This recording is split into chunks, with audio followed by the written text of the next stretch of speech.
जहां कभी नक्सलियों की गूंजती थी बंदूकें, आज वहां की बेटियां ने कर दिया कमाल। वहीं की 5 बेटियां देश की रक्षा में देगी योगदान।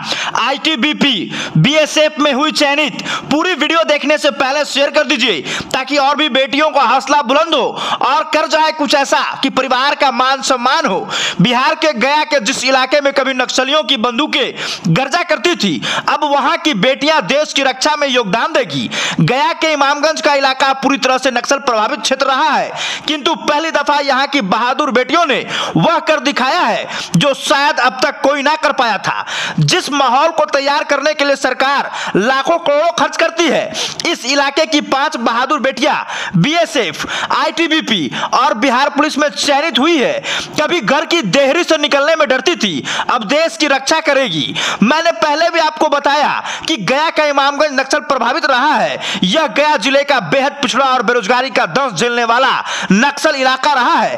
अब हालिया महीनों में यहां नक्सली गतिविधियां थोड़ी कमजोर पड़ने लगी है, लेकिन एक समय वह भी था जब यहां नक्सलियों के बंदूकों की गूंज से इलाके के लोग सहम जाते थे। संध्या के बाद घर से निकलना भी कोई मुनासिब नहीं समझता था। घर की बेटियां देहरी से बाहर पांव रखने में भय खाती थी, किंतु अब इस इलाके के ही 5 बेटियों के हौसला गया के इस इलाके की पुरानी तस्वीर बदलने को आगे बढ़ चुकी है।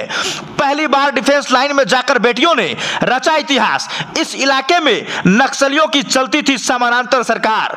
पहली बार डिफेंस लाइन में जाकर बेटियों ने इतिहास रच दिया है। पहली दफा इस इलाके की 1-2 नहीं बल्कि 5 बेटियां डिफेंस में चयनित हुई है। इस इलाके में नक्सलियों की कभी समानांतर सरकार चलती थी, आज वहां की बेटियां देश की सुरक्षा में एक कदम बढ़ा चुकी है। यह एक बड़ा उदाहरण है। नक्सलियों के इलाके में यह एक इतिहास के समान है, क्योंकि ऐसा पहली दफा हुआ है और 1-2 नहीं बल्कि 5 बेटियों ने डिफेंस लाइन में अपना योगदान दिया है।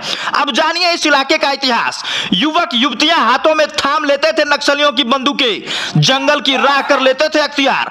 गौरतलब हो कि दक्षिणी बिहार का इमामगंज जैसा इलाका है जहां पूरे क्षेत्र पर कभी नक्सलियों ने अपना साम्राज्य स्थापित कर लिया था, जहां ना तो शिक्षा थी और ना ही रोजगार। इसे लेकर युवक युवतियां मुख्य मार्ग से गुमराह होकर हाथों में हथियार और जंगल की राह अख्तियार कर लेते थे और अपने भविष्य को मौत के हवाले कर देते थे। जानिए 5 बेटियों के संघर्ष की कहानी। नक्सल प्रभावित रहे इस इलाके की 5 बेटियों ने जहां इतिहास रचा है, वहीं उनके संघर्ष की कहानी भी काफी लंबी है। इन 5 बेटियों में किसी के पिता खेत में मजदूरी करते हैं, तो किसी की मां लकड़ी बिनती है, तो किसी के पिता लाइन मैन का काम कर अपनी बेटी के हौसले को पंख लगाकर इतिहास रचने का काम किया है।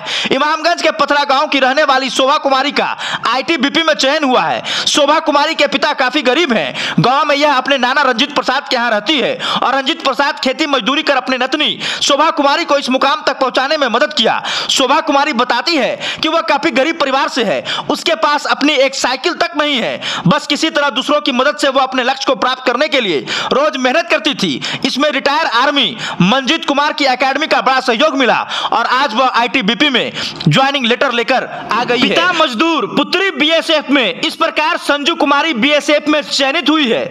संजू की कहानी काफी संघर्ष भरी है।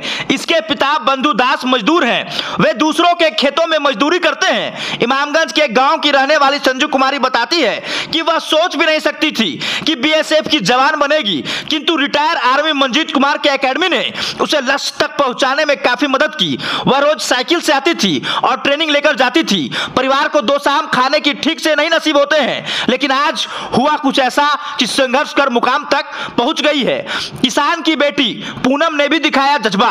वही किसान राजेश दास तिलवारी गांव के रहने वाले हैं। उनकी पुत्री पूनम कुमारी ने भी इस बार कमाल कर दिखाया है। इमामगंज जैसे इलाके में उन 5 बहादुर बेटियों में पूनम का नाम भी शामिल है, जो कि बीएसएफ में ज्वाइनिंग करने जा रही है। पूनम कुमारी की संघर्ष कहानी उक्त लड़कियों की तरह है। वह भी प्रतिदिन 10 से 12 किलोमीटर ट्रेनिंग लेने को रोज आया करती थी। आर्थिक स्थिति से कमजोर पूनम देश की रक्षा में अब अपना योगदान देगी। लाइनमैन की बेटी नैन्सी कुमारी देश की रक्षा में देगी योगदान। वहीं लाइनमैन का काम करने वाले की बेटी नैन्सी कुमारी भी बीएसएफ में चयनित हुई है। नैन्सी कुमारी भी काफी संघर्ष करके अपने लक्ष्य को पाया है। यह प्रतिदिन साइकिल से डिफेंस में जाने के लिए प्रैक्टिस कर रही थी और सफल हो गई। आरती की मां लकड़ी चुनती है, बिहार पुलिस में चयन हुआ है। इसी प्रकार आरती कुमारी का चयन बिहार पुलिस मद निषेध में हुआ है। आरती की मां लकड़ी बिनती है, पिता मिथिलेश दास मजदूर हैं, किंतु नक्सल प्रभावित इस इलाके की बेटी ने अपनी बहादुरी का परिचय देते हुए पहली दफा उन लड़कियों में शामिल हुई है जिनका चयन डिफेंस में हुआ है।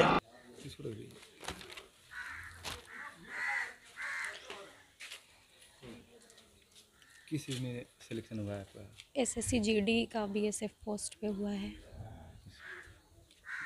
और ये मेरा रिटेन निकला। उसके बाद फिर ये फ़िज़िकल के लिए मंजीत एकेडमी मोमगंज में उसमें तैयारी की है। वहाँ पे बहुत अच्छे से तैयारी करवाया गया जिसके चलते मेरा फ़िज़िकल क्लियर हुआ और इस पद पे मुझे नियुक्ति किया गया। इसका श्रेय मंजीत एकेडमी को, अपने पेरेंट्स को देना चाहते हैं। आज बहुत खुश हैं क्योंकि ये मिला मुझे पोस्ट। और क्या बोलें? ये नक्सल प्रभावित इलाका रहा है। हाँ, ये एरिया से ज़्यादातर लड़कियां नहीं जाना चाहती हैं डिफेंस क्षेत्र में, पर अभी इस साल बहुत सारी लड़कियां, 5-6 लड़कियां का हुआ है, तो ये खुशी का बात है क्योंकि इस एरिया को एक नक्सल प्रभावित क्षेत्र के नाम से जाना जाता है। तो अभी इस एरिया की लड़कियां भी ये हो रही हैं, इसमें जाने के लिए जागृत हो रही हैं। देश सेवा में हाँ, देश सेवा के लिए अपना समर्पण दे रही हैं। किस चीज़ में हुआ है लड़कियों का? उन लोग का भी ये बीएसएफ हुआ है, आईटीबीपी में हुआ है और एक मद्य निषेध है। क्या नाम है? नैन्सी कुमारी। ये क्या संदेश देना चाहते हैं? और सभी को हम ये देना चाहते हैं कि जो भी समझते हैं लड़कियां नहीं कर सकती उन्हें करने दें, क्योंकि ये बहुत अच्छा है। इसमें भी लड़कियों को भाग लेने का हिस्सा दिया जाए, डिफेंस में भी जाने दिया जाए।